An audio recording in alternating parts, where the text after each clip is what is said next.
प्रिय विद्यार्थियों, भारत में शासन, संसद का गठन, गणपूर्ति। गणपूर्ति अंग्रेजी में कोरम बोलते हैं जिसे। गणपूर्ति या कोरम वह न्यूनतम सदस्य संख्या होती है जिससे किसी भी सदन की कार्रवाई को वैधानिक रूप से चलाया जा सके। ध्यान रहे, वह न्यूनतम सदस्य संख्या जिससे किसी भी सदन, चाहे लोकसभा या राज्यसभा, उसकी कार्रवाई को वैधानिक रूप से चलाया जा सके, उसे गणपूर्ति बोलते हैं। बगैर गणपूर्ति के संसद के किसी भी सदन की कार्रवाई संचालित नहीं की जाएगी। यह संख्या जो होती है कुल सदस्य संख्या का 10वां भाग होती है। जैसे लोकसभा है, लोकसभा की कुल सदस्य संख्या 545, 10वां भाग 54.5, तो आधे जो 0.5 आधे भाग को 1 मान लिया गया पूरा, तो 55। राज्यसभा की सदस्य संख्या 245, गणपूर्ति हो जाएगी इसकी 25।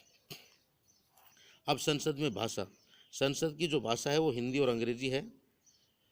हाँ, अगर पीठासीन अधिकारी की अनुमति से कोई सदस्य अपनी मातृभाषा में बोलना चाहे तो वह बोल सकता है, लेकिन इसके लिए अनुमति पीठासीन अधिकारी की आवश्यक है।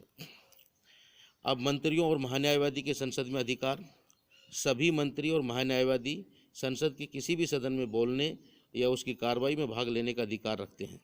अर्थात कोई भी मंत्री और महान्यायवादी संसद में बोल सकते हैं, सदन की कार्रवाई में भाग ले सकते हैं। ये प्रावधान अनुच्छेद 88 में है। ध्यान रहे, अनुच्छेद 88 में। खास बात यह है कि महान्यायवादी को संसद में मतदान का अधिकार नहीं होगा। मंत्रियों को, संसद सदस्यों को मतदान का अधिकार होगा, लेकिन महान्यायवादी को मतदान का अधिकार नहीं होगा। और मंत्री भी उसी सदन में मतदान कर सकता है जिस सदन का वह सदस्य है। लोकसभा का सदस्य है तो लोकसभा में मतदान करेगा, राज्यसभा का सदस्य है तो राज्यसभा में मतदान करेगा। अब संसद के सदन, संसद के 2 सदन हैं, राज्यसभा, लोकसभा। जैसा मैंने बताया पहले आपको, तो राज्यसभा के गठन के बारे में हम पढ़ते हैं। Composition of Rajya Sabha. राज्यसभा संसद का उच्च सदन कहलाता है। इसको राज्यों का सदन भी कहा जाता है। क्यों कहा जाता है? क्योंकि यह राज्यों का प्रतिनिधित्व करता है। राज्यसभा का गठन अनुच्छेद 80 के अंतर्गत होता है। ध्यान रहे, वर्तमान में जो कुल सदस्य संख्या है वो 245 है, लेकिन अगर इसे आगे बढ़ाया भी जाए तो अधिकतम सदस्य संख्या 250 हो सकती है, 250 से अधिक नहीं हो सकती।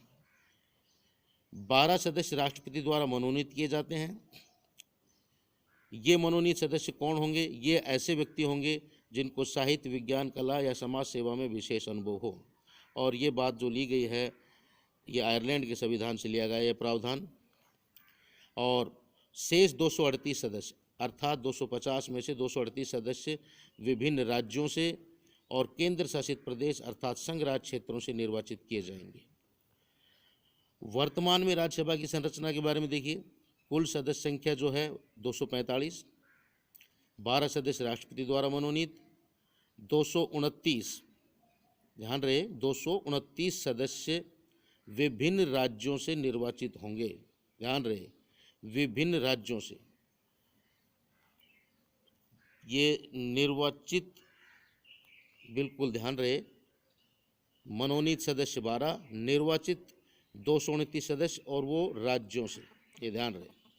4 सदस्य भी निर्वाचित होंगे, लेकिन ये 4 सदस्य होंगे संघ राज्य क्षेत्रों से अर्थात केंद्र शासित प्रदेशों से। इस प्रकार से कुल सदस्य संख्या इनकी जो होगी 233 निर्वाचित सदस्यों की, ये ध्यान रहे।